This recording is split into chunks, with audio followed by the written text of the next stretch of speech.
very carefully. You've heard me say before, it's not what they say, it's what they do. They have a practical reason for wanting us to get out of here by the 31st of August, and that's they want to reclaim the airfield. We want to get out by that day too, if it's going to be possible to do so. So we share a common purpose. As long as we've kept that common purpose aligned, they've been useful to work with. They've cut some of our security concerns down, and they've been useful to work with going forward. Now, long term, I don't know what that's going to be. I will tell you this: anytime you build a non-combatant evacuation plan like this, and you bring in forces, you expect to be attacked. So we expect, we thought this would happen sooner or later. It's tragic that it happened today. It's tragic there was this much loss of life. We are prepared to continue the mission. I've had a great opportunity to have dialogue with my chain of command on it, and I'm not going to be able to share with you what my advice has been, as you know and understand, Gordon. But I think we can continue to conduct our mission even while we're receiving attacks like this. Over. Eric? General Eric Schmidt with the New York Times. Even before today's attack, you were just 4 days or so from leaving. How soon will you have to start diminishing the evacuation flights, if indeed those can continue, to make space and time for the military retrograde, that is the withdrawal of the remaining troops there and their equipment? So, Eric, without getting into specifics, I would tell you that the plan is designed to maximize throughput of evacuees even as we begin to prepare to draw down the force on the ground. So we recognize there's a need to balance the two. So we're not going to get to a point where suddenly we turn off the spigot. It will draw down as we get closer to the end date.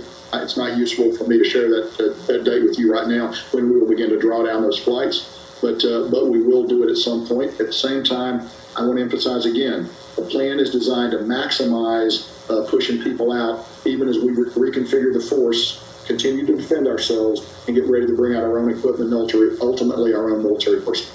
And General, if I could just follow up on that, will you have to also develop alternative routes beyond those that you already have to get the remaining Americans in Kabul who want to leave safely to the airport? So I would tell you that we have worked over the last week. We have brought in hundreds of Americans by working alternate routes to get them in, by establishing contact with them, by directing them down a steady different ways to get to the airport. Our task force, our JSOC element, does that on the ground very effectively in coordination with Admiral Vaisley, who's the overall commander there. So we continue to do that. That's not something that we're beginning now. We've done that all along, and we will continue to do that up until the last moment. Jennifer. General McKenzie, Jennifer Griffin, Fox News.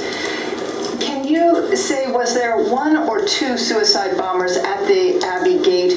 And can you say for certain that it was a male bomber? And can you give us any more details about the second explosion that occurred at Barron Hotel? Was that a VBID? Was that a car bomb? Or was that also a suicide bomber?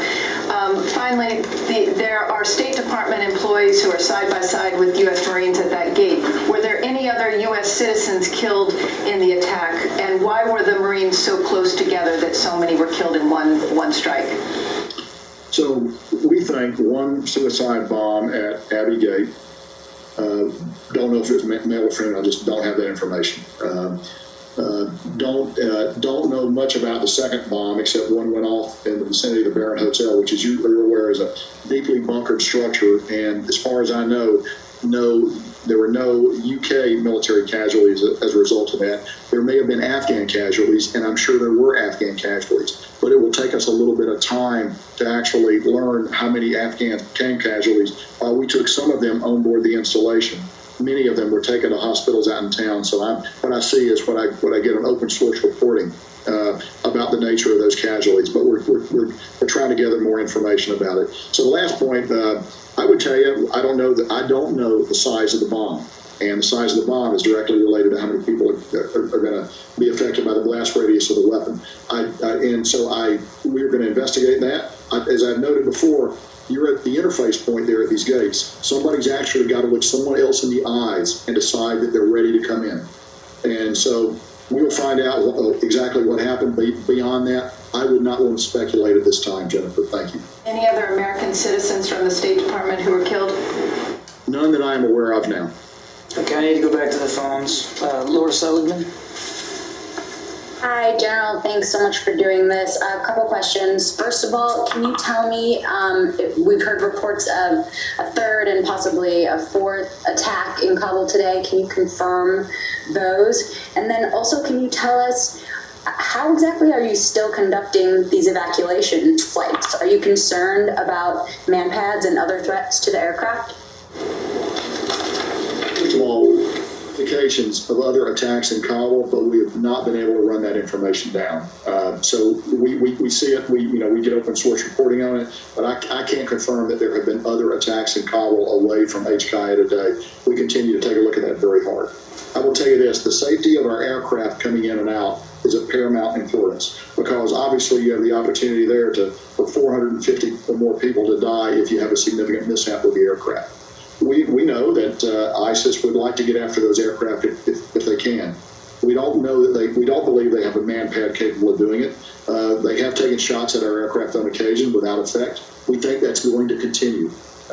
And we will, but as you know, military aircraft have a variety of self-defense systems, which more vulnerable actually are the charter aircraft and other aircraft that are coming in that do not have those systems. So with our ISR, we look very carefully at the approach pattern and the departure pattern off that runway to see to see if we see any sign of something that might pose a threat to aircraft. That's one of the things that we look at religiously throughout the day and throughout the night as we conduct operations. Because really, the aircraft, the only way we're going to get people out of there.